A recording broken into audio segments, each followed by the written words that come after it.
नमस्ते दोस्तों, आप सभी का स्वागत है हमारे बुक समरी अड्डा यूट्यूब चैनल पर। यहाँ पर आपको बहुत सारी बुक्स का ज्ञान मिल जाता है जिससे आपकी लाइफ इम्प्रूव हो सके। तो चलिए आज की बुक समरी स्टार्ट करते हैं। OKRs की शुरुआत माइक्रोचिप जैसी जानी मानी कंपनी इंटेल से हुई, जहां 1970 में ऑथर ने काम किया था। क्या आपने कभी ऐसी ऑर्गेनाइजेशन के लिए काम किया है जो अगर पूरी तरीके से रास्ता नहीं भटक सकती हो तो कम से कम उसे ये मालूम नहीं है कि वो कहाँ जा रही है? अगर ऐसा है तो यकीनन आप अकेले नहीं हैं। अक्सर कंपनीज के पास इतने सारे गोल्स होते हैं कि ऐसा लगता है कि उनके पास कोई टारगेट है ही नहीं, और एम्प्लॉयज इतने सारे कामों में बिजी कर दिए जाते हैं कि वो अपने आप को डायरेक्शन लेस महसूस करने लगते हैं। तो इस अजीब सिचुएशन का सॉल्यूशन क्या है? इसका जवाब है ऑब्जेक्टिव एंड की रिजल्ट या OKRs। चंद फ्लेक्सिबल, रियल और ट्रांसपेरेंट गोल रखकर कंपनीज अपने टारगेट को अचीव करने के लिए अच्छे से काम कर सकती हैं।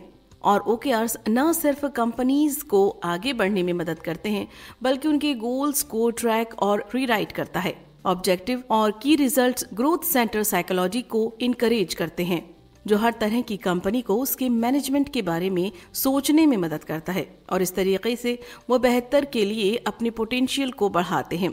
इसके अलावा आप इस समरी में जानेंगे कि कैसे अपनी गर्लफ्रेंड को दोबारा पाने की कोशिश में ऑथर ने OKRs सिस्टम जाना, अपने गोल कोड सेट करने के लिए गूगल 3 कलर का इस्तेमाल क्यों करता है, और कैरिबू नाम के प्रोजेक्ट से गूगल ने कौन सा आइकॉनिक प्रोडक्ट बनाया। बेहतरीन कहानियों और फेयरी टेल्स का प्लॉट अक्सर प्यार पर ही बेस्ड होता है, लेकिन किसने सोचा था ऑथर की ऑब्जेक्टिव्स एंड की रिजल्ट्स को डिस्कवर करने में प्यार का अहम किरदार होगा। 1975 की गर्मियों में ऑथर जॉन डोयर अपनी गर्लफ्रेंड एन को दोबारा पाने की कोशिश कर रहे थे।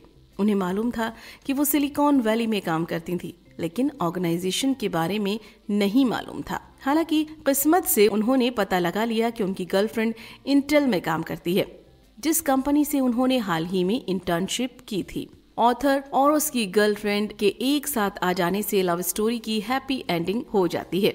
वो अभी भी मैरिड हैं। उनकी स्टोरी के साथ ऑथर के ऑब्जेक्टिव्स एंड की रिजल्ट्स डिस्कवर करने की कहानी शुरू होती है। OKRs के पीछे की वजह इंटेल के फाउंडर्स में से एक एंडी ग्रूव थे। उसके बाद वाइस प्रेसिडेंट CEO बनने के बाद उनकी लीडरशिप कंपनी को एक स्मॉल बिजनेस से आज दुनिया का जाना माना ब्रांड बनाने में अहम रही है। उनके अप्रोच का अहम हिस्सा OKRs का इस्तेमाल रहा है। जॉब मिलने के बाद ऑथर ने ग्रूव के एक सेमिनार में हिस्सा लिया, जिसमें उन्होंने बताया कि OKRs सिर्फ इस बारे में नहीं है कि आप क्या जानते हैं, बल्कि इस बारे में है कि आप अपनी जानकारी का क्या इस्तेमाल करते हैं। अगर आप कुछ करना चाहते हैं तो एग्जीक्यूशन के लिए जानकारी होनी चाहिए। एग्जाम्पल के लिए इंटेल का एक objective mid range computer components industry में नंबर 1 होना था। ग्रूव ने एक्सप्लेन किया कि कैसे चंद ऑब्जेक्टिव्स सेट करने से कंपनी उन्हें अचीव करने में पूरी तरीके से फोकस कर सकती है। लेकिन वो कैसे जानेंगे कि उन्होंने अपना ऑब्जेक्टिव अचीव कर लिया है? ग्रूव ने समझाया कि यही की रिजल्ट्स की शुरुआत होती है। फॉर एग्जाम्पल, माइक्रोसॉफ्ट 8085 प्रोसेसर के लिए एक वक्त पर 10 डिजाइन हासिल करना एक की रिजल्ट होगा। इस तरीके से दूसरी कंपनियों के डिजाइन प्रोडक्ट के बारे में इंटेल का ही माइक्रो प्रोसेसर यूज होना था। इस तरह के की रिजल्ट सिंपल यस और नो से जाने जा सकते थे। इस काम में इन्वॉल्व हर शख्स, जिसे कंट्रीब्यूटर कहा जाता, जो बिना किसी बहस के ये इंश्योर कर रहा होता है कि की रिजल्ट अचीव करने के लिए है या नहीं। इस तरीके का इस्तेमाल करके अपनी 11 साल की CEO की जर्नी में ग्रूव ने हर साल कंपनी के लिए 40% ग्रोथ इंश्योर की। OKRs के इस तरीके को कामयाब होते देख ऑथर ने इस आइडिया को लोगों तक पहुंचाने के लिए इसका इस्तेमाल कर दुनिया की तमाम कंपनियों की मदद करने की ठानी। OKRs फोकस करने और गोल को अचीव करने में ऑर्गेनाइजेशंस की मदद करता है। जिसने भी हाई परफॉर्मेंस ऑर्गेनाइजेशन में काम किया है उसे मालूम है कि एक टीम की तरह आगे बढ़ने के लिए हर शख्स को मालूम होना चाहिए कि उन्हें किस डायरेक्शन में जाना है, लेकिन साथ ही ये मालूम होना कि किस डायरेक्शन में नहीं जाना है उतना ही इम्पोर्टेंट है। ये हमें OKRs के 3 इम्पोर्टेंट पहलुओं में से एक के करीब लाता है। एक वक्त पर पूरे ऑर्गेनाइजेशन में कुछ भी OKRs होने चाहिए, इस तरीके से टॉप लेवल मैनेजमेंट से लेकर लो लेवल एम्प्लॉयज तक सब मिलकर लिमिटेड गोल को अचीव करने में फोकस कर सकते हैं। जब एक बार management top level objectives decide कर ले तो हर एडजेक्टिव के लिए एम्प्लॉयज को 3 से 5 की रिजल्ट्स इंश्योर करने की जरूरत होती है। इससे ज्यादा OKRs रखने पर फोकस बिगड़ जाता है और प्रोग्रेस मैनेज करना मुश्किल हो जाता है। आखिर में आपको एक टाइम फ्रेम की जरूरत होगी ताकि ऑर्गेनाइजेशन के अलग अलग डिपार्टमेंट के साथ मिलकर डेडलाइन को कंप्लीट करने में फोकस्ड रह सकें। लेखक आज के तेजी से बदलते मार्केट के बीच हर 3 महीने में OKRs सेट करने की सलाह देते हैं। उसके बाद हर 3 महीने में आपकी कंपनी के हर डिपार्टमेंट को एक साथ आकर ये देखना चाहिए कि आपने अपने सेट किए गए OKRs को अचीव किया है या नहीं, और क्या आपको मौजूदा रास्ते पर चलते रहने की जरूरत है या नए गोल्स सेट कर लेने चाहिए। रिमाइंड के CEO ब्रेट कॉफ ने ऑथर के कहने पर अपने स्मॉल एजुकेशन स्टार्टअप को मिलियंस यूजर्स की कंपनी में बदलने के लिए OKRs पर अमल किया। एक दिन में 3 लाख डाउनलोड के साथ 2014 में रिमाइंड की शानदार कामयाबी के बाद कॉफ ने रियलाइज किया कि अगर उन्हें आगे जाना है तो 14 लोगों की उनकी टीम को ज्यादा फोकस करने की जरूरत है। ऑथर की वेंचर कैपिटल ने रिमाइंड को सीरीज B फंडिंग की थी। इस दौरान उन्होंने कॉफ को OKRs के बारे में बताया, जिसने रिमाइंड की एक तरक्की कर रही ऑर्गेनाइजेशन के तौर पर तब काफी मदद की जब टाइम और एनर्जी को इफेक्टिवली यूज कर पाना मुश्किल हो रहा था। एग्जाम्पल के तौर पर उनका सबसे रिक्वेस्टेड फीचर रिपीटेड मैसेजेस का फंक्शन ऐड करना था, ताकि टीचर्स को हर हफ्ते स्टूडेंट्स को सेम मैसेज ना भेजने पड़े। इस दौरान उन्होंने रिमाइंड का मेन ऑब्जेक्टिव टीचर्स की एंगेजमेंट बढ़ाना था, इसीलिए वो रिपीटेड फीचर वाला टाइम सेंसिटिव ऑब्जेक्टिव अचीव नहीं कर पाए। OKRs का इस्तेमाल करके फोकस्ड रहकर और डिस्ट्रैक्ट ना होकर कंपनी लगातार तरक्की करती रही। $40 मिलियन की सीरीज से फंडिंग भी हासिल की और 2016 तक 60 लोगों को रोजगार दिया। ट्रांसपेरेंट और अलाइन OKRs सिस्टम ऑर्गेनाइजेशन को इफेक्टिवली और कोलैबोरेटिवली आगे बढ़ने में मदद करता है। ये कॉमन सेंस की बात है कि खुलापन और ईमानदारी किसी भी कामयाब रिश्ते की बुनियाद है। ऑर्गेनाइजेशन के लिए ये चीजें अलग नहीं हैं।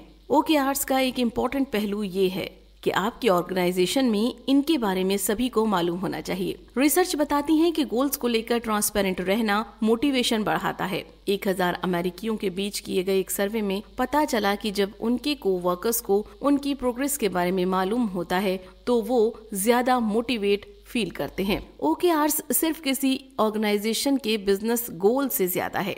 टीम, डिपार्टमेंट और एम्प्लॉय का इस्तेमाल अपने कामों में भी करते हैं, लेकिन एक बार हाई लेवल और इंडिविजुअल के OKRs किसी ऑर्गेनाइजेशन के पब्लिक डोमेन में आ जाएं तो उन्हें कामयाब होने के लिए साथ आ जाना चाहिए।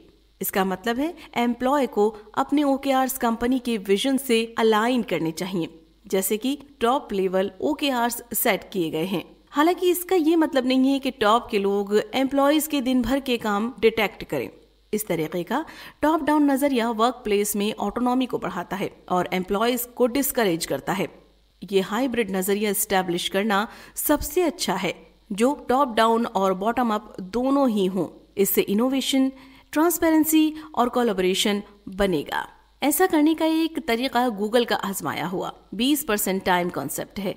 ये कॉन्सेप्ट इंजीनियर्स को हफ्ते में 1 दिन के बराबर वक्त उन प्रोजेक्ट पर काम करने की इजाजत देता है जिनके बारे में उन्हें लगता है कि वो टॉप लेवल OKRs अचीव करने में गूगल की मदद कर सकते हैं। इस फिलॉसफी का नतीजा एक यंग गूगल इंजीनियर ने 2001 में उस 20% का इस्तेमाल कैरिबू नाम के प्रोजेक्ट में किया।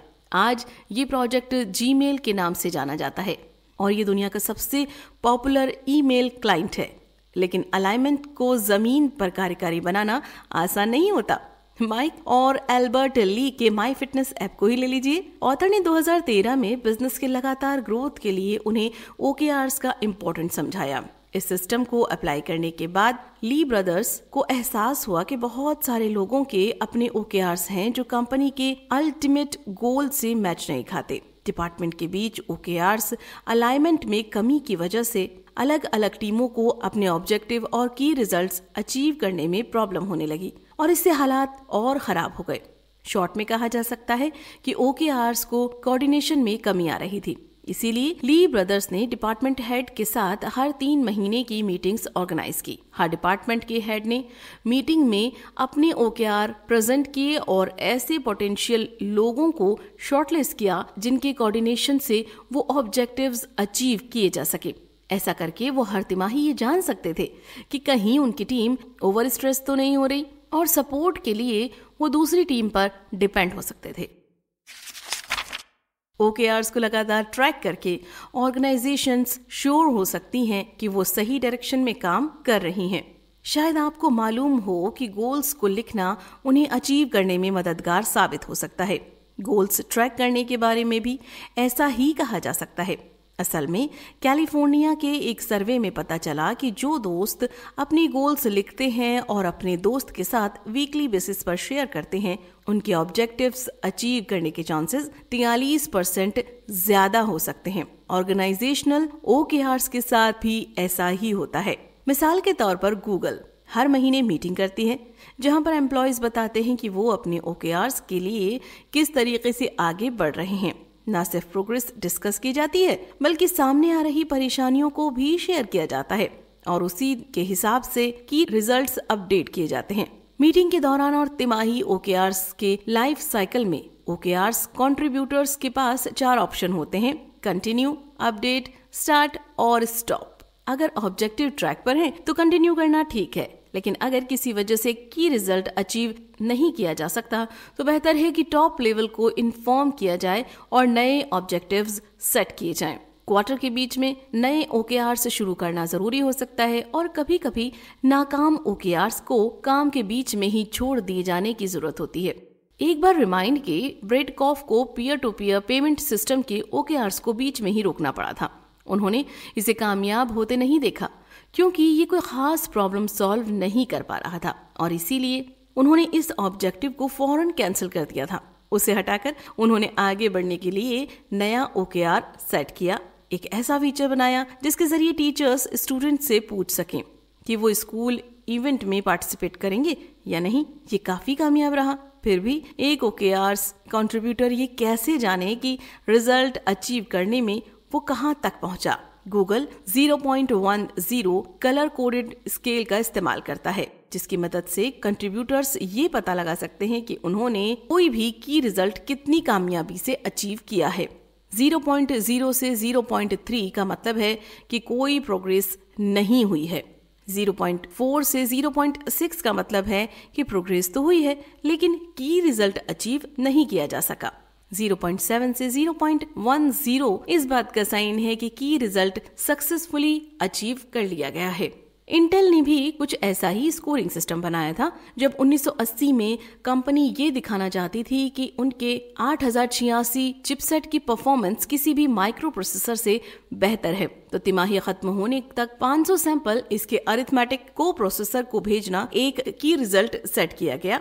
वो 470 सैंपल भेजने में कामयाब रहे जो स्कोरिंग सिस्टम में लगभग 0.9 की परफॉर्मेंस है। हाई रिस्क गोल्स रखना ज्यादा अचीव करने में ऑर्गेनाइजेशन के लिए मददगार हो सकता है। 1969 में पहली बार इंसान ने चांद पर कदम रखा। उससे पहले ये इमेजिन भी नहीं किया जा सकता था। फेलियर के रिस्क के साथ आगे बढ़ना नासा की लिमिट को बढ़ाने में मददगार रहा। लेकिन अगर ऑर्गेनाइजेशन का फोकस, अलाइनमेंट और ट्रैकिंग सिस्टम सही हो तो कोई भी हाई रिस्क चैलेंज अचीव किया जा सकता है। इस तरह के चैलेंजेस को स्ट्रेच गोल्स कहते हैं। सिंपली स्ट्रेच गोल्स ऐसे OKRs हैं जो OKRs कंट्रीब्यूटर्स के लिए कठिन चैलेंज होते हैं। रिसर्च भी इस स्ट्रेच गोल्स को मानती है। स्टडीज बताती हैं कि ऐसे एम्प्लॉयज ज्यादा मोटिवेटेड, प्रोडक्टिव और इंगेजिंग होते हैं। लेकिन किसी ऑर्गेनाइजेशन को ये कैसे पता चले कि स्ट्रेच गोल उनके लिए सही है या नहीं? गूगल में OKRs 2 तरह की कैटेगरी में बटे हुए होते हैं, स्ट्रेच ऑब्जेक्टिव और कमिटेड ऑब्जेक्टिव। यहाँ कमिटेड ऑब्जेक्टिव का मतलब सेल्स और हायरिंग जैसे रोजमर्रा के टारगेट से है। स्ट्रेच ऑब्जेक्टिव बड़े आइडियाज के लिए इस्तेमाल किया जाता है। कमिटेड ऑब्जेक्टिव 100% सक्सेसफुली कंप्लीट किया जाना जरूरी है, जबकि गूगल का स्ट्रेच ऑब्जेक्टिव 40% टाइम नाकाम ही रहता है। अब गूगल की तरह बाकी कंपनियों के पास इतना सेफ्टी नेट नहीं होता कि वो हाई रिस्क स्ट्रेच OKRs का फेल होना अफोर्ड कर सकें, लेकिन थोड़ा सा सेफ कैश होने पर स्ट्रेच ऑब्जेक्टिव काफी अच्छा अर्न करने में आपकी मदद कर सकता है। एग्जाम्पल के लिए गूगल के वेब ब्राउजर क्रोम को ही ले लीजिए। 2008 में ब्राउजर बनाने के लिए शुरुआती OKR ब्राउजिंग को मैगजीन का पेज उलटने जितना आसान बनाना था। क्रोम का पहला स्ट्रेच गोल ओवर एम्बिशियस था। वो 2008 खत्म होने तक 20 मिलियन वीकली यूजर्स बनाना चाहते थे, लेकिन इस गोल को अचीव करने में आ रही मुश्किलें टीम को अपना अल्टीमेट गोल अचीव करने के लिए इंस्पायर करती रहीं। हालांकि ये हासिल करने के लायक नहीं लगता था। 20 मिलियन वीकली यूजर्स का गोल 2009 की शुरुआत में अचीव कर लिया गया, लेकिन ये क्रोम टीम को ज्यादा स्ट्रेच गोल सेट करने से नहीं रोक पाया। 2009 के लिए स्ट्रेच गोल 50 मिलियन का सेट किया गया, लेकिन वो सिर्फ 38 ही हासिल कर सके। हालांकि आखिरकार वो 2011 तक 111 मिलियन यूजर हासिल करने में कामयाब रहे। अब 2021 में सिर्फ मोबाइल पर ही कई बिलियन लोग क्रोम का इस्तेमाल करते हैं। लगातार परफॉर्मेंस मैनेजमेंट के साथ OKRs सेट करना ट्रांसपेरेंट, हेल्दी वर्कप्लेस कल्चर बनाने में हेल्पफुल होता है। अगर आप किसी बड़े ऑर्गेनाइजेशन में काम करते हैं तो हो सकता है कि एनुअल परफॉर्मेंस रिव्यू के बारे में जानते हो। इस तरह के रिव्यू में हर एम्प्लॉय को 7.5 घंटे खर्च करने होते हैं, अच्छा खासा वक्त, जबकि सिर्फ 6% HR इस तरीके को कारगर समझते हैं। इमेजिन कीजिए आप किसी कंपनी में HR हैं और 30 एम्प्लॉय आपके अंडर काम करते हैं। इसका मतलब है 1.5 महीने का वक्त रिव्यू में लगेगा। इसे बदला जा सकता है। न सिर्फ 500 कंपनियों ने इस सिस्टम से निजात पाई है, बल्कि बहुत सारी कंपनियां इसे कंटिन्यूअस परफॉर्मेंस मैनेजमेंट और एसोसिएटेड इंस्ट्रूमेंट ऑफ चेंज से बदल रही हैं। CFRs HR लेवल के OKRs हैं। इसके तहत एम्प्लॉय से कन्वर्सेशन होती है जो फीडबैक और पहचान दोनों के लिए कारगर है। CFRs दो तरफा रास्ता है। एक तरफा एनुअल परफॉर्मेंस रिव्यू के बजाय इसमें आपस में बातचीत होती है और दोनों तरफ से सही फीडबैक और पहचान में काफी हेल्पफुल है। इस तरह एनुअल गोल की जगह OKRs का इस्तेमाल होता है। CFRs लगातार होते रहने चाहिए ताकि पूरे साल परफॉर्मेंस बढ़ाई जाती रहे। एनुअल परफॉर्मेंस रिव्यू के उलट जो सिर्फ ये बताता है कि एम्प्लॉय ने अपना एनुअल गोल अचीव किया है या नहीं, CFRs सिस्टम एम्प्लॉय करके लीडर्स और कंट्रीब्यूटर्स आपस में बैठकर तरह तरह के टॉपिक पर डिस्कशन कर सकते हैं। क्या आप जिस ऑब्जेक्टिव के लिए काम कर रहे हैं उसे सच में अचीव किया जा सकता है? क्या काम करने के लिए सही ऑब्जेक्टिव है और क्या ये मोटिवेटिंग है? एग्जाम्पल के लिए अडोब को ले लीजिए। एनुअल परफॉर्मेंस रिव्यू के बाद हर फरवरी ये एम्प्लॉयज के रेजिग्नेशन और रिटायरमेंट जैसे काम बढ़ जाते हैं। परफॉर्मेंस रिव्यू सिस्टम को CFRs सिस्टम, जिसे चेकलाइन कहते हैं, से बदलने के बाद अडोब के इस तरह के काम तेजी से कम हुए हैं।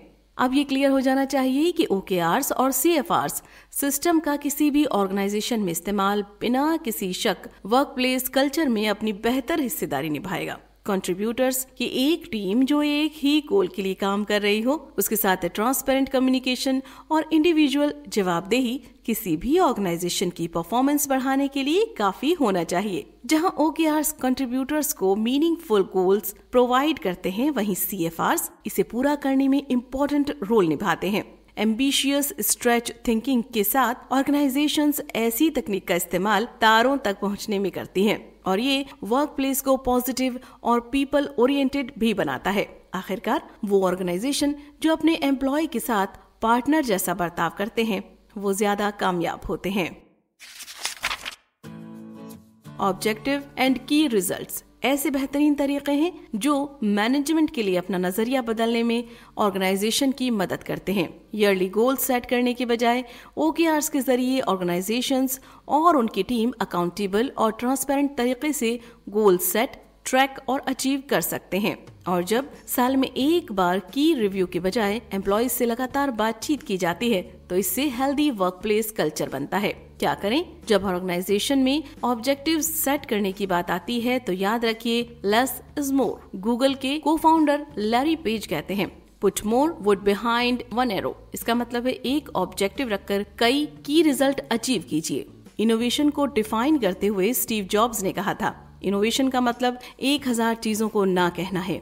आपको एक तिमाही में 3 से 5 ऑर्गेनाइजेशनल ऑब्जेक्टिव्स ही सेट करने चाहिए। इस तरीके से काम शुरू करने से पहले ही आप पता लगा लेंगे कि ऑर्गेनाइजेशन के लिए सबसे ज्यादा इम्पोर्टेंट क्या है और आपकी फ्यूचर सक्सेस इंश्योर करने में ये तरीका मदद करेगा। उम्मीद करते हैं आपको हमारी यह बुक समरी पसंद आई होगी और अच्छा लगे तो लाइक और सब्सक्राइब जरूर करें ताकि आप हमारे नए वीडियोस से अपडेट रह सकें।